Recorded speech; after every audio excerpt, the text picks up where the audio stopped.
20 साल में पहली बार नीतीश कुमार ईद की नमाज में नहीं पहुंचे। लेकिन सवाल ये नहीं है कि वो क्यों नहीं आए, सवाल ये है कि उनकी जगह कौन आया और क्यों। और क्या ये सिर्फ गैर हाजिरी है या एक सोची समझी सियासी चाल। नमस्कार, मैं विनीत कुमार और आप देख रहे हैं द हिंदी टॉप।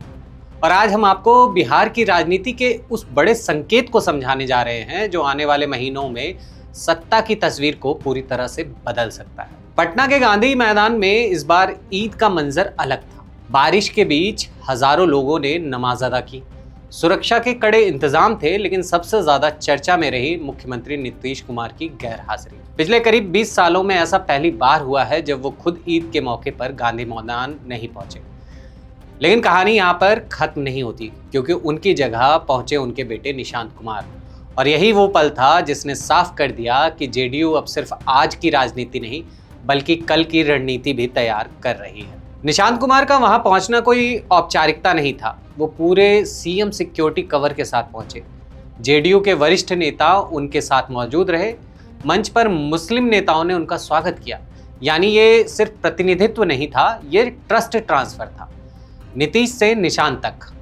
अब सवाल ये उठता है, क्या ये सिर्फ एक इत्तेफाक है या सत्ता के ट्रांसफर की शुरुआत। इस कहानी का दूसरा और सबसे अहम हिस्सा यहीं से शुरू होता है।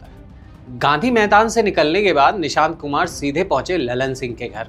करीब 15 मिनट की बंद कमरे में मुलाकात और फिर सियासी गलियारों में चर्चाओं का तेजी से दौर और शोर दोनों ही तेज हो गए। ललन सिंह, जिन्हें नीतीश कुमार का सबसे भरोसेमंद साथी माना जाता है, जो शुरुआत से उनके साथ खड़े रहे, जिन्होंने जेडीयू को खड़ा करने में अहम भूमिका निभाई, अब वही ललन सिंह निशांत कुमार के साथ बैठकर बातचीत कर रहे हैं। ये सिर्फ शिष्टाचार नहीं बल्कि साफ तौर पर पॉलिटिकल मेंटरशिप का संकेत है। अगर आपको ये संकेत अभी भी छोटा लग रहा है तो जरा 8 मार्च 2026 की वो तस्वीर याद कीजिए जब निशांत कुमार ने जेडीयू ज्वाइन की और फिर ललन सिंह के पैर छुए। इस मौके पर ललन सिंह भावुक हो गए। ये सिर्फ एक इमोशनल मोमेंट नहीं था, ये भरोसे की विरासत थी, ये लीडरशिप के ट्रांसफर का संकेत था। और सबसे अहम, ये दिखाता है कि निशांत कुमार को राजनीति के हर पहलू की ट्रेनिंग दी जा रही है, वो भी नीतीश कुमार की निगरानी में। अब इस पूरी तस्वीर को जोड़कर देखिए। नीतीश कुमार का सार्वजनिक मंचों से धीरे धीरे दूरी बनाना, निशांत कुमार की बढ़ती सक्रियता और ललन सिंह जैसे अनुभवी नेता का उनके साथ खड़ा होना, तो साफ हो जाता है कि जेडीयू एक नए चेहरे को तैयार कर रही है, लेकिन कंट्रोल अब भी नीतीश कुमार के हाथ में है। अब आते हैं सबसे बड़े सवाल पर, क्या नीतीश कुमार मुख्यमंत्री पद छोड़ने वाले हैं, और अगर छोड़ने वाले हैं तो कब। 16 मार्च 2026 को वो राज्यसभा के लिए निर्वाचित हो चुके हैं और नियम के अनुसार आपको 14 दिन के अंदर अपनी सदस्यता छोड़नी होती है। यानी उनके लिए 30 मार्च तक फैसला लेना जरूरी है। सूत्रों की माने तो 23 से 26 मार्च तक जो उनकी समृद्धि यात्रा का आखिरी चरण है, उसके बाद वो इस्तीफा दे सकते हैं। लेकिन यहाँ खेल सिर्फ नियमों का नहीं, टाइमिंग और स्ट्रेटेजी का भी है। नीतीश कुमार ऐसे नेता नहीं हैं जो बिना सोचे समझे कदम उठाए। अब सत्ता की गलियारों में एक ये भी चर्चा है कि बीजेपी बड़े भाई की भूमिका निभाते हुए मुख्यमंत्री पद पे काबिज हो सकती है। लेकिन यहाँ पर भी थोड़ा सा ठहरना होगा, क्योंकि राज्यसभा चुनाव के बाद समीकरण बदल चुके हैं। जेडीयू पहले से ज्यादा बार्गेनिंग पावर में है और नीतीश कुमार सिर्फ किंग मेकर नहीं बल्कि गेम मेकर की भूमिका में है।